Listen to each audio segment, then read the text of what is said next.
veut un premier ministre ultra fort, oui. super fort. ci laa doon bëgg a ñëw sax parce que derrière ce dialogue ñu bëri ñu ngi xaar ces réformes là. constitutionnelles annoncées oui par le directeur de cabinet adjoint conseil juridique du président professeur Sidi Alpha Ndiaye am na yu mu annoncé woon fan yële yokk pouvoir premier ministre pour génn ci hyper présidentialisme bi ñu nekk yow homme d'état nga nekkoon nga ministre d'état nekkoon nga ci régime exercer nga le pouvoir xam nga ni réew di doxee loo xalaat ci réforme yooyu ñu annoncé pour yokk ay pouvoir au premier ministre. xam nga moi j'ai eu la chance de l'avoir fait avec Ablaye Wade directeur de cabinet sensible et puis sur des moments très difficiles xam naa comment gérer les renseignements les notes diplomatiques nos relations avec les bilatéraux les multilatéraux c'est important que dans les secteurs de souveraineté que ces organes aient un interlocuteur, en l'occurrence celui qui a été élu, pour que remontée yi se fasse directement à son niveau. À charge pour moom nag puisque moom la mais de donner les informations qu'il veut à son premier ministre. su ko neexee suñu ko joxee moom jox ko cabinet jox ko directeur de cabinet jox ko à son secrétariat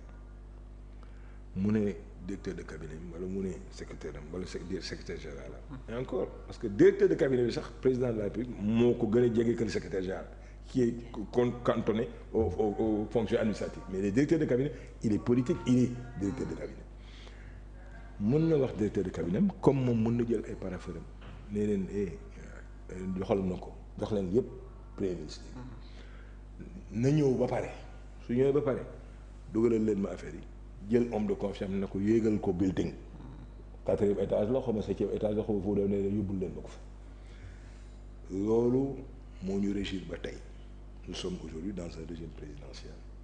qui obéit à des chartes et à une façon de un fonctionnement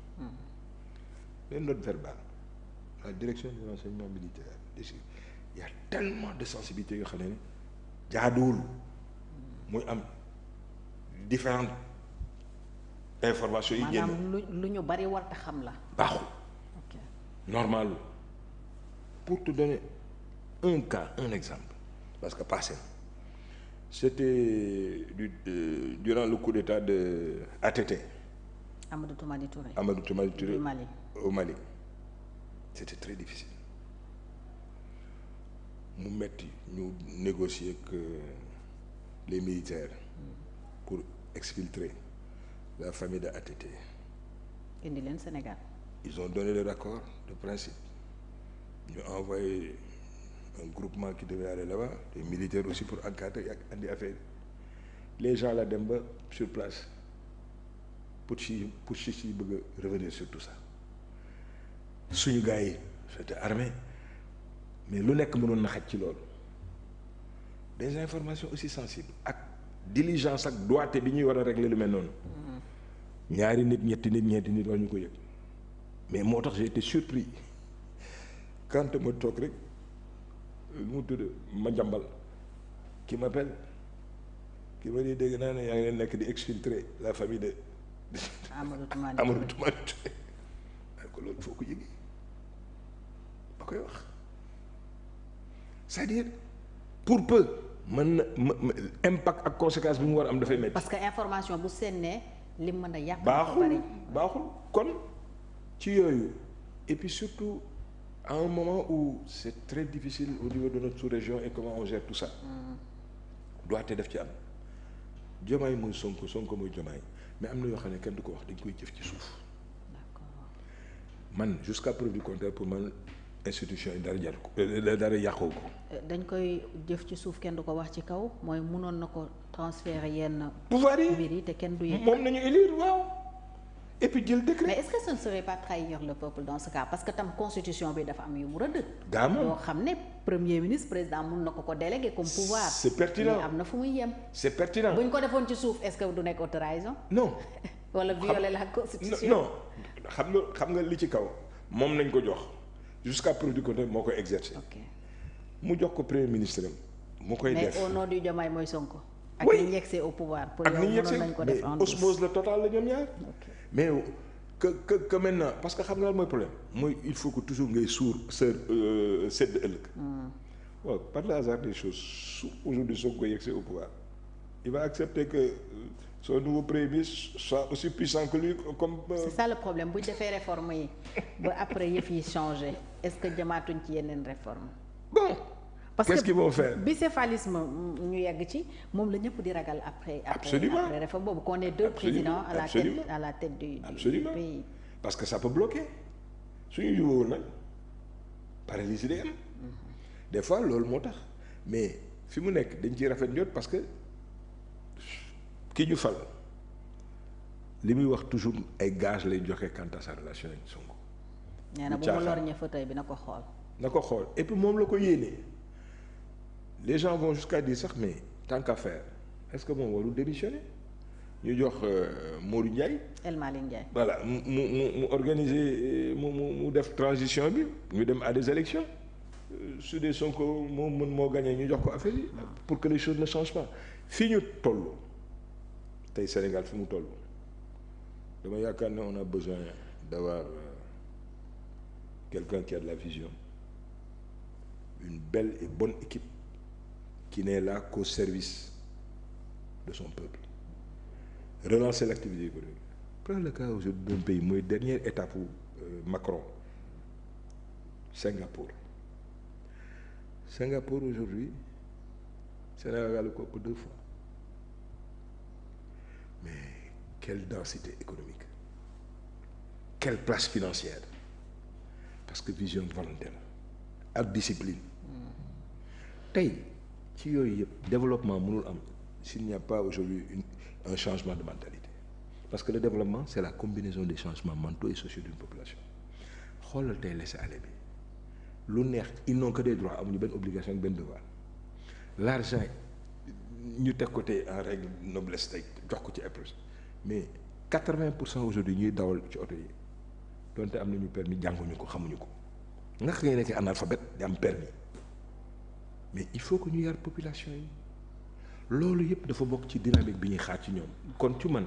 réforme institutionnelle yi certes mooy président am na majorité lu ko neex mu def mais y avait plus urgent que loolu Sonko gaynam la li mu ko war a jox na ko jox na ko jëf et dès l'instant que nee na Sonko la bëgg mu toog affaire yi su dee day toog il lui restera combien 3 ans maximum parce que ensuite campagne électorale la mu def li muy def su dee les Sénégalais auront toujours confiance à Pastef Sonko ñëw toog mais toog ci loo xam ne régime présidentiel moo ñu jub yow ñemewoo régime parlementaire c'est par rapport au niveau aujourd'hui des consciences et on a l'expérience avec l'époque Senghor te boobu sax on avait plus d'hommes instruits que tey aujourd'hui l'instruction dafa sooxe 80% aujourd'hui de cette jeunesse-là qui constitue l'essentiel est analphabète. Fu ñu jëm aujourd'hui et on dit dis-moi quelle est ta jeunesse je te dirai quel pays tu auras. Mettre ñu l'accent tey sur l'éducation yaruñu boy yi jàngaluñ leen changer wuñu valeurs yi mais là-dessus aussi il y a pas que le gouvernement il y a aussi les réseaux sociaux. moo tax kii dañ ko war a réglementer dégguma leen ba léegi ñuy wax ci surtout le ministre là bi interdit du tëj rek mel ni comme un fasciste là. rafetul alors que tey pour les gis naa am na démb ko ku ko wax mais pour créer son journal wala sa télévision mais c'est à titre indicatif da ngay informatif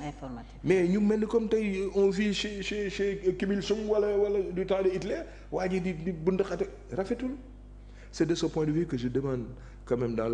par rapport au dialogue et aussi ci fête bi ñu jëm bu catholique yi tey ak tabaski bi mais ça va de son cadre tëddee njaaxane mais ñu tëj ci kaso bi pour des délits politiques nañ leen libérer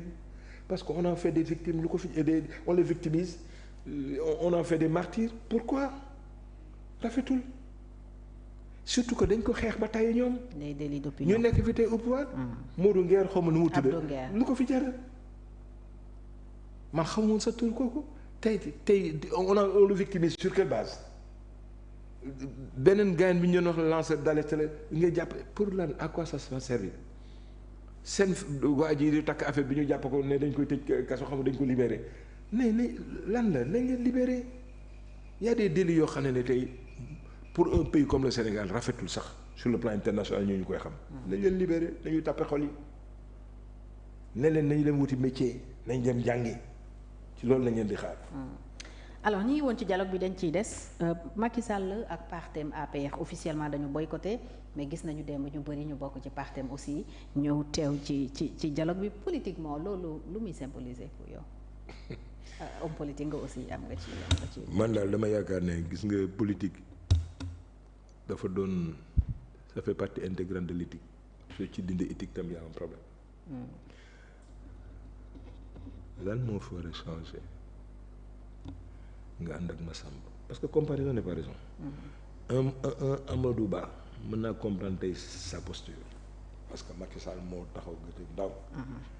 mais stigmatiser ko génn ci moom voté lu ko taal te dafa amoon benn majorité bu ne woon tànnal ñu mu tànn Amadou Ba dem ba ci cappaandaw bu tegg ko fële andi fi booy toog kon li ci Amadou Ba du ci ñi nga xam ne fu ne nañ jaar ak Macky Sall. comme Abdoulaye Daouda Diallo par exemple. fu ne nañ jaar ak Macky Sall. pour aujourd'hui subitement ñu yeewu suba teel pour quelle raison Dieu seul sait mais bu ñu teyloo xelu nit ci parce que relations humaines dafa am éthique mais xoolal mais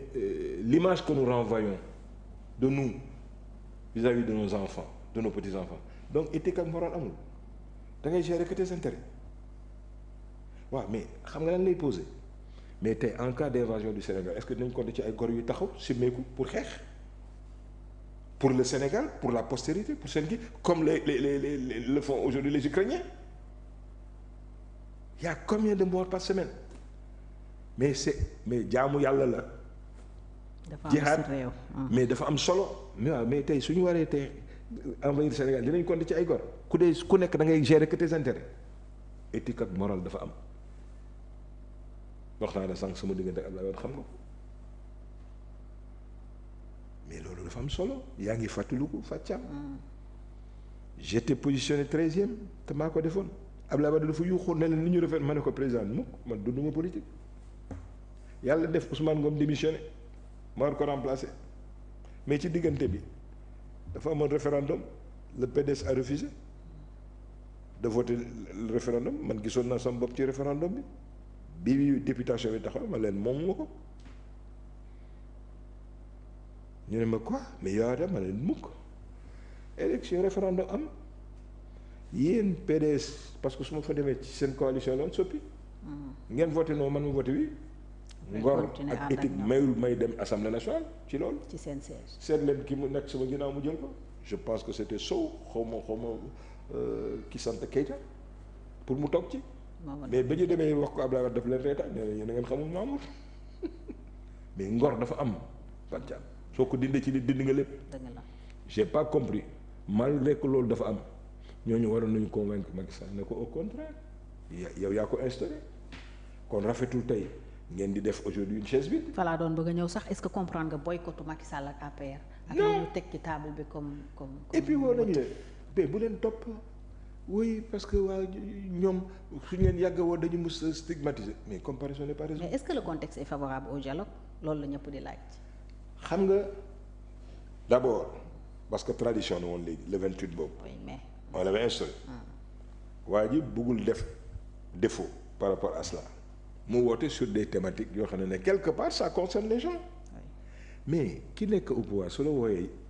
dina la jox wala mu wax la kon c'est tout ça important nga dem pour ëllëg sooy nettali mu mën a taxaw il faut nga convaincre une population aujourd'hui boo xam ne l'impact des médias est extraordinaire ci ñoom. te bul xam lan lañ leen di dépeindre kon nga dem ci dafa am solo déglu pour que ëllëg li nga d'accord nga ne man de doonte dem naa gay naa way gore na de dem na fa waaye lii d'accord ci ko d'accord te démb am na ay gars yu ko fa wax doonte dem nañu mais liberté de presse yi wax nañ ci lii wax nañ ci leneen les droits humains nee nañu bu mu amati règlement de compte et pas règlement de kii te loolu man gisuma ko fii bi ñu ko commencé ba léegi ci ñi ñuy jàpp am na ci ñoo xam ne sans poson les opérateurs économiques le cas de Samuel Sarr le cas de qui a été libéré démb sous le jeune bas de Locafrique non pour man leur place n'est pas en prison tegal leen bracelet yu nekk ci biti bi parce que c'est des capitaines d'industrie et puis li ñu mën a andil réew mi dafa am solo mais